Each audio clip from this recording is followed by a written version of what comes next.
Dear students, good morning to all. तो आज हम इस वीडियो में एक्सरसाइज 8.1 का क्वेश्चन नंबर जो 2 जो है उसको करने जा रहे हैं। तो क्वेश्चन जो है इस तरह से हमारे पास है, एक फिगर हमारे पास दिया हुआ है, फिगर 8.13, जिसके अंदर हमें क्या ढूंढना है, find tan p and cot p। Question में फिर से रिपीट कर रहा हूँ, इन फिगर 8.13 या जो भी आपकी बुक में फिगर का जो नंबर दिया हुआ है, find tan p minus cot R, find tan p minus cot R. अब tan p की जब बारी आती है तो ये वाला एंगल हमारे पास है p, कॉट जब हम ढूंढेंगे तो r ये वाला एंगल है। तो मैं बार बार आपको यही समझा रहा हूँ, शुरू से ही बेसिक ऑफ ट्रिग्नोमेट्री से लेके मैं यही समझा रहा हूँ कि जब हमारे पास इस टाइप का एक राइट एंगल ट्रायंगल अगर दिया है, ये आपका P है, ये Q है और ये अगर R है, तो इसके अंदर जब हम एंगल P, ये वाला P जब tan, जैसे tan P की बात चल रही है, तो जब ये एंगल जब हम इस एंगल को डिटरमाइन कर रहे हैं, तब इसके अपोजिट ये वाला साइड है, ये वाला साइड, तो ये इसका अपोजिट एंगल होगा। तो अपोजिट एंगल जो भी होगा वो आपका परपेंडिकुलर होगा, या अपोजिट या परपेंडिकुलर कह सकते हैं, या हाइट भी कह सकते हैं। और जब ये वाला एंगल, जब हम tan p की बात कर रहे हैं, तो जब हम ये वाला ले रहे हैं, तब ये वाला जो पी क्यू इसका एडजेसेंट साइड होगा। तो एडजेसेंट साइड जब जो इसके साथ होगा तो हम उसको क्या मानेंगे, बेस मानेंगे। तो ये इस tan p की मैं बात कर रहा हूँ। सेम केस अगर मैं इसी ट्रायंगल के अंदर, यही ट्रायंगल जो हमें इस फिगर में 8.13 में जो हमें दिया गया है, इसके अंदर जब हम r की बात कर रहे हैं, जो ट्रायंगल मेरे पास इस तरीके से है, जब हम इस r कॉट r की जब हम बात करेंगे, ये क्यों, ये आपका p अगर है, तो जब मैं इसकी बात कर रहा हूँ, तब तब मेरे पास इसके अपोजिट में ये वाला साइड है, पी क्यू वाला साइड, तब हमारे पास ये वाला आपका परपेंडिकुलर होगा। जो मैंने आपको एक ट्रिक बताया था, पंडित बद्री प्रसाद हर हर बोल वाले में, जो आपका सोना चांदी तोल वाला जो रूल था, उसके अंदर मैं पी जो शॉर्ट फॉर्म में लिख रहा हूँ, P for perpendicular, B for base, और ये पी फॉर फिर से परपेंडिकुलर, एच फॉर हाइपोटेन्यूज और पी फॉर, ये बी है सॉरी, हर हर बोल, तो बेस। तो इस टाइम जब ये आर एंगल हम ले रहे हैं कॉट आर के केस में, तब जब आपका जो पी होगा या जो अपोजिट साइड होगा वो ये पी क्यू होगा, और ये क्यू आर आपका क्या होगा, बेस होगा। ये पहले क्लियर कर लेते हैं स्टूडेंट्स। तो चलो नेक्स्ट हम आगे इसको स्टडी करते हैं कि किस तरीके से हम इस tan p minus cot R को यहाँ पे डिटरमाइन करेंगे या हल करेंगे। तो यहाँ से मैं शुरू करता हूँ। तो फिर सेम जैसे हमने कल क्वेश्चन नंबर 1 पार्ट 1 2 दोनों में किया था, सेम वही सॉल्यूशन हम यहाँ इस पे फिर से लिखेंगे। सॉल्यूशन में हम क्या करेंगे, in the given triangle P Q R, जो पी क्यू आर आपको दिया है, राइट एंगल एट क्यू, कहाँ पे राइट एंगल है, क्यू पे, जो आप क्वेश्चन में फिर से देख सकते हैं, देख लें यहाँ पे हमारे पास क्वेश्चन है राइट एंगल एट क्यू। तो ये लिखने की ज़रूरत नहीं है, मैं शॉर्टकट में थोड़ा सा हमारे लिख रहा हूँ, बाकी आप राइट एंगल किस पे हो देख रहे हैं। वी हैव, हमारे पास क्या है, हमारे पास पी आर भी दिया हुआ है, देख लें आप सारे फिर से एक बार। पी आर क्यू भी दिया है, क्यू आर नहीं दिया है, लेकिन पी आर भी हमारे पास 13 सेंटीमीटर और पी क्यू हमारे पास 12 सेंटीमीटर। तो वही हम यहाँ करने जा रहे हैं। पी आर जो हमारे पास है वो 13 सेंटीमीटर है गिवन, एंड हमारे पास पी क्यू है कितना, 12 सेंटीमीटर गिवन है। तो जब हमारे पास इस तरह के कोई भी राइट एंगल ट्रायंगल हो जिसमें दो साइड्स अगर हमें गिवन हो, तो थर्ड साइड जो हमें यहाँ ढूंढना है, उसके लिए हम फिर से क्या अप्लाई करते हैं, आप सबको पता है पाइथागोरस थ्योरम। तो फिर से हम वही लिखेंगे, to find the third side we apply Pythagoras theorem, या मैं शॉर्टकट में लिखता हूँ, बाय अप्लाइंग पाइथागोरस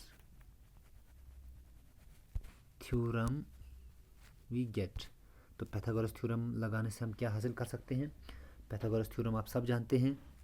तो इस केस में ट्राइंगल में अभी हमारे पास हाइपोटेन्यूज है पी आर। मैं इनको एक बार क्लियर कर देता हूँ। आप देख सकते हैं यहाँ पे हाइपोटेन्यूज जो है पी आर है, ये वाला लॉन्गेस्ट साइड जो आपका हाइपोटेन्यूज होता है ये वाला, ये पी आर है। और वही हम यहाँ पे लिखते जा रहे हैं कि हाइपोटेन्यूज का जो स्क्वायर है हमेशा बाकी जो दो शॉर्टर साइड्स है उनके स्क्वायर के बराबर होते हैं। तो यहाँ पे हम पाइथागोरस थ्योरम को कैसे अप्लाई करेंगे?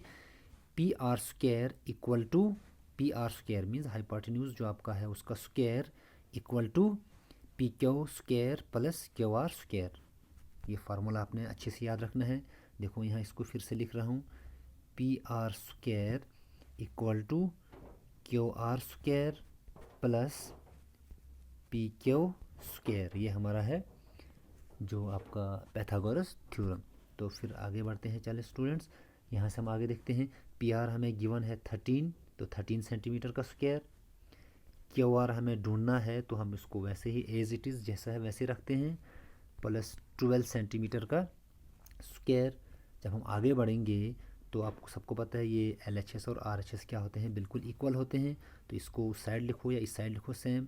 मैं इसको इस साइड ले लेता हूँ, क्यू आर स्क्वायर प्लस 12 का स्क्वायर इक्वल टू 13 का स्क्वायर।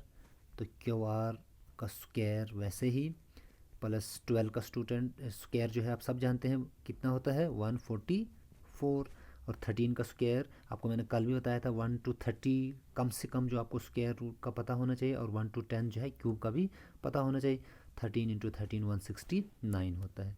तो फिर से हम सेम वही रूल फॉलो करेंगे जो हम लोअर क्लासेस में पढ़ते आ रहे हैं। यहाँ पे ट्रांसपोज कर लेते हैं 144 को उस साइड, तो इस तरीके से हो जाएगा।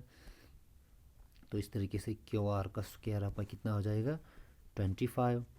तो 25 आप सब जानते हैं। तो जब हम इसको आगे करेंगे तो क्यू आर यहाँ रखेंगे, स्क्वायर उस साइड जब ट्रांसपोज आएगा तो ये इस तरीके से √25। तो 25 आप सबको पता है ये 5 है। तो इस तरीके से हमें जो क्यू आर जो हमें नहीं दिया था इस वाले गिवन फिगर में, ये वाला क्यू आर अब ये हमारे पास कितना आ जाता है 5 सेंटीमीटर, 5 सेंटीमीटर। तो डियर स्टूडेंट्स, आप सब इसको पहले पाइथागोरस थ्योरम से इसको क्लियर करेंगे। अब हमें ढूंढना है tan p minus cot r। तो यहाँ हम फिर से आगे बढ़ते हैं। टू फाइंड, पहले हम tan p minus cot r, इसको ढूंढने के लिए हम सब जानते हैं tan जो है किसके बराबर है, वी नो दैट, हम क्या जानते हैं tan। अब यहाँ p ढूंढना है तो tan p इक्वल टू कितना होता है, tan का फार्मूला आपको मैंने कल भी बताया था, और यहाँ अभी मैंने वो ट्रिक जो यूज़ किया था उसमें भी बताया था, वो है आपका opposite upon hypotenuse. Opposite side आपको पता है वो आपके पास यहाँ, जैसे हम अपोजिट साइड को क्या लिखते हैं p, अपोजिट साइड आपका परपेंडिकुलर होता है और यहाँ हाइपोटेन्यूज आपका सेम वही होता है। तो जो आपका अपोजिट साइड यहाँ पे इस ट्राइंगल के अंदर जो अपोजिट साइड जब हम p ले रहे हैं, तो मैंने पहले कहा इसके अपोजिट ये वाला है, तो इस टाइम आपका क्यू आर जो हो अपोजिट होगा और पी क्यू आपका बेस होगा, और पी आर जो आपका जैसा है वैसे ही आपका जो आपका हाइपोटेन्यूज। तो ये इस टाइम हमारे पास आ जाएगा अपोजिट साइड कितना आ गया 5 अपॉन हाइपोटेन्यूज। हाइपोटेन्यूज आपका क्या है यहाँ पे आप देख सकते हैं, जो हाइपोटेन्यूज आपका है वो आपका है हाइपोटेन्यूज कितना, यहाँ से हम देख सकते हैं इस टाइम ये हमारे पास वो ट्राइंगल है, राइट एंगल ट्राइंगल है। तो tan का फार्मूला आप सबको पता है, पी क्यू ये फार्मूला मैंने गलत लिख दिया। tan का फार्मूला हमारे पास है p/b, मतलब परपेंडिकुलर बटा बेस। तो h नहीं, सॉरी, यहाँ से ये फार्मूला थोड़ा सा आप इसको चेंज कर सकते हैं, ये आपका b है और ये भी आपका b है।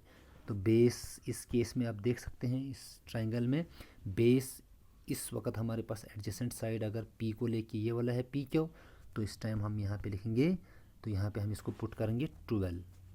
तो 5 अपॉन 12, ये आ गया tan p। सेम केस हम क्या करेंगे, कॉट r को जब हम लेते हैं फिर सेम वही कॉट की जब बारी आई तो फिर से हम इस ट्रायंगल की ओर एक बार नज़र मारते हैं। कॉट r की जब बारी आई तब हम इनको मिटा देते हैं। देखो एक बार फिर से हम इसको क्लियर कर लेते हैं। जो मैंने पहले कहा, जब ये r की जब अब बारी आई तो इस टाइम हमारे पास अपोजिट साइड ये वाला है, इसका मतलब p ये है और बेस QR है। p आपका ये है और बेस आपका QR। अब हमारे पास यहाँ पे क्या आ जाएगा, जो हमारा जो फार्मूले के मुताबिक देखो हम कॉट की बारी आती है तो कॉट आप सबको पता है किसका उल्टा है, tan का उल्टा। तो tan का जो रेसिप्रोकल है कॉट है, तो b/p आना चाहिए, b/p आना चाहिए। बेस इस टाइम हमारे पास QR है और परपेंडिकुलर हमारे पास PQ है। तो इस तरीके से हम क्या लेंगे, ये वाला आपका आना चाहिए, ये वाला बेस बाय, इसको हम बेस मानेंगे और इसको हम p मानेंगे। तो यहाँ पे हम आगे बढ़ते हैं। तो कॉट r की जब बारी आती है तो हम b/p लिखेंगे उल्टा। तो b बेस इस टाइम हमारे पास कितना है, बेस फिर से अब हम उल्टा, जब कॉट r की बारी आई तो बेस हमारे पास 5 है और परपेंडिकुलर इस टाइम हम फिर से 12 लेंगे। तो दोनों हमारे पास सेम आ गया। देयरफॉर हम लिख सकते हैं tan p minus cot r equal to 5/12 minus 5/12। तो 5/12 और 5/12 कैंसिल हो गया, इक्वल टू 0 आपका क्या आ जाएगा, इसमें आंसर आ जाएगा।